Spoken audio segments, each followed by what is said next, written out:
Muy buenas a todos aquí, a Peter Digué, un capitulillo más por aquí. Y yo es que resulta que como estaba viendo que todo el mundo está haciendo todos los videojuegos del año, Pim Pam, Chiquipín, 2020, pues he dicho, pues yo me voy a hacer mi listilla, pero la voy a hacer diferente. Ya tengo una de la Nintendo Switch que podéis ver por aquí, pero hoy voy a hacer una cosita que bueno, que no ha hecho nadie, creo, o si lo ha hecho alguien, pues será tan pequeño como yo y no lo habrá visto ni Harry Méndez. Pues yo he dicho, imaginaros que estáis en el 1990, soy un chavalín y tenéis por ejemplo pues una NES o una Super Nintendo, porque ya salió en Japón, o por ejemplo una Sega Mega Drive. No hay restricciones tampoco de región, podéis comprar cualquier videojuego de cualquier sitio del mundo, porque muchos de los que voy a decir solo salieron en Japón ese año. Así que imaginaros que tenéis libertad de comprar cualquier máquina, cualquier videoconsola que ya existía por aquellos tiempos en el mundo, y resulta que es Navidad y tenemos que elegir los mejores videojuegos del 1990 o ver qué juegos nos vamos a comprar en 1990 para esas consolas. Así que voy a presentaros cuáles serían los 10 juegos que yo me plantearía comprar en Navidades de 1990. Juegos que he jugado cuando era más crío y a mí personalmente me gustaron muchísimo. Así que allá vamos.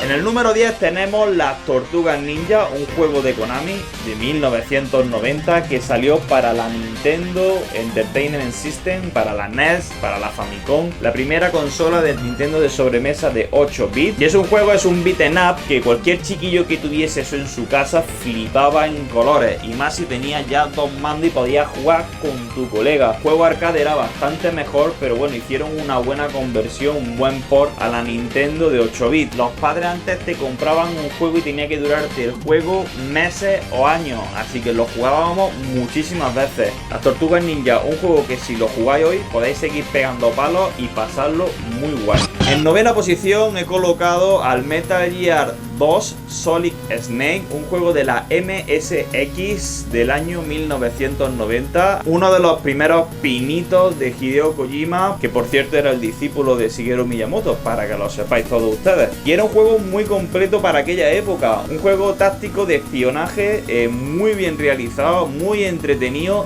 difícil. Era un juego complicadete y además tenía una cantidad de ítems y de opciones que para aquella época impresionaba bastante. Un juego con mucha acción, con muchos detalles, como por ejemplo llamar la atención de los guardias, los cigarrillos para ver los láser y cosas así que se han aplicado a juegos de Metal Gear actuales. En el Metal Gear Solid 3 me parece que venía incluido el Metal Gear Solid 1 y 2 de la MSX, así que ahí lo puedes jugar y un juego muy recomendado para aquella época. En la posición número 8 ya tenemos un juego de Super Mario, el Dr. Mario, que salió para todas las plataformas, salió para NES, salió para Game Boy y salió para Super Nintendo. Un juegazo de puzzles típico como el Tetris, solamente que hay pastillas y virus. Tienes que combinar las pastillas de colores con los virus del mismo color para eliminarlos. Rompió muchísimo, sobre todo en Game Boy. Imaginaros en aquella época poder llevarte eso donde quiera. Un juego que le podía echar infinita hora. Eso era un vicio impresionante.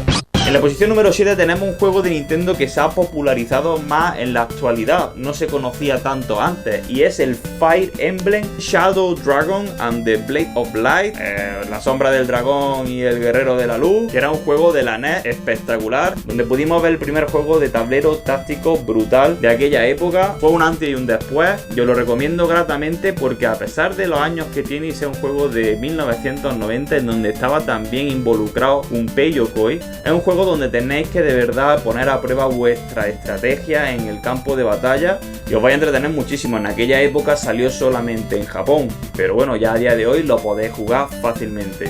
En la posición número 6 tenemos a Mickey Mouse con su Castle of Illusion, que es una barbaridad, que salió para la Mega Drive, Master System y Game Gear. De hecho salió primero en Mega Drive antes que en Game Gear, a pesar de ser la Game Gear más antigua. Y era un juego maravilloso de plataforma en donde quería apretar los machos a Nintendo, enseñándoles que ellos podían también competir perfectamente con juegos de Disney de aquella época, que los juegos de Disney de los años 90 eran buenísimos. No es como los juegos de ahora que te sacan un juego de la Patrulla Canina o cualquiera de los dibujitos que te pueda venir a la cabeza como Frozen y es un mojón de Sierra Moreno. Los juegos de Disney de antes eran juegazos. Si tienes una Mega Drive y una Master System, me extrañaría mucho que no lo tuvieses en tu catálogo.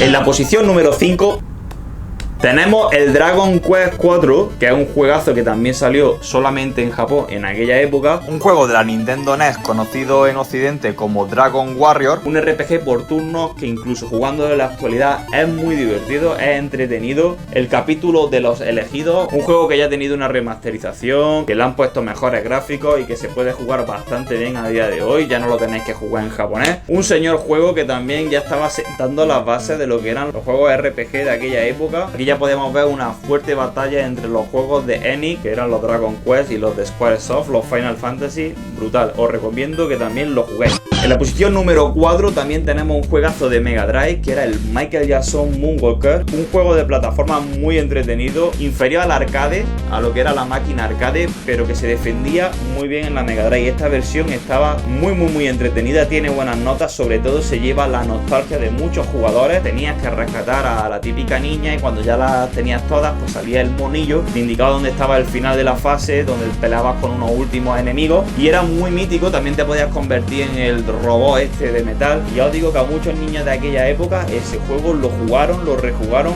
y les trae muy buenos recuerdos. Ya hemos hablado de Dragon Quest, pues ahora vamos a hablar de otro juego de la NES, que era el Final Fantasy 3, otro juegazo también. En aquella época todos los juegos que iba sacando Squaresoft, los Final Fantasy, arrasaban en Japón. Europa tuvimos bastantes problemas con el tema de los Final Fantasy y los Dragon Quest, muchos no llegaron o llegaron tarde y mal, pero bueno, un juegazo también que no os podéis perder. Ya sabéis qué tipo de juego es, un RPG con batallas por turno. Sobre todo los Final Fantasy antiguos nunca suelen fallar. Nos vamos acercando al podio y en la posición número 2 hay un juego que si eras japonés, vivía allí o podías viajar a Japón en aquella época y comprarte una Super Nintendo con este juegazo, pues había triunfado como la de creen. Era el F0, y el F0 era un juego de carreras frenético. Es un juego que lo sigue jugando a día de hoy y dices, menudo juegazo, qué velocidades pillan esas naves, qué carreras más divertidas, qué colores, qué música. Y además era un juego que tenía un corte así un poco arcade, de carrera arcade. Es un juego que he disfrutado muchísimo. De hecho me gustó muchísimo la versión que sacaron de F0 para GameCube. A ver si se digna Nintendo a sacar ya un F0, que yo creo que a día de hoy sí se vendería muchísimo.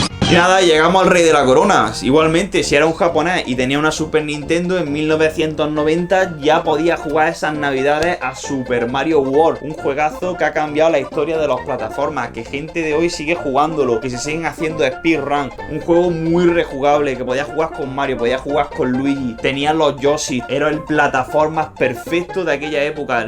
Era muy difícil quitarle el puesto de ese juego, sobre todo también por la cantidad de secretos que tenía. Te acababa el juego y no, había un mundo secreto además, y después de ese mundo había otro mundo secreto y había miles de cosas que descubrir en el Super Mario World. Un juego que yo disfruté muchísimo de niño. En España llegó evidentemente más tarde, pero cuando nos llegó lo reventamos porque era un juego increíble, de 10. De hecho yo ahora mismo en cuanto corte el vídeo me voy a poner a jugar Super Mario World y a recordar esos maravillosos tiempos de los años 90. Decidme si os ha molado este vídeo, si queréis que haga otro vídeo más hablando de los juegos que yo hubiese barajado para las navidades del 1991, y podemos hacer una serie que vaya del 90, por ejemplo, al 2015 o por ahí, ya veremos. Pero ya a partir de 1991, 92, 93, 94, y esa época es que es tan buena y había tanto videojuego bueno que va a ser bastante complicado. De hecho, si hay algún juego que me haya dejado y os guste, que sea del año 1990, pues lo puedes dejar aquí en la cajita de los comentarios y así dejamos más conocimiento videojueguil aquí en este vídeo. Pues bueno, chicos, me despido por aquí. Solamente te pido una cosa, que le des un like y que te suscribas, por favor, que es gratuito, no te voy a cobrar ni hoy ni mañana. Así que nada más, te veo en el próximo vídeo de Peter the Game. ¡Hasta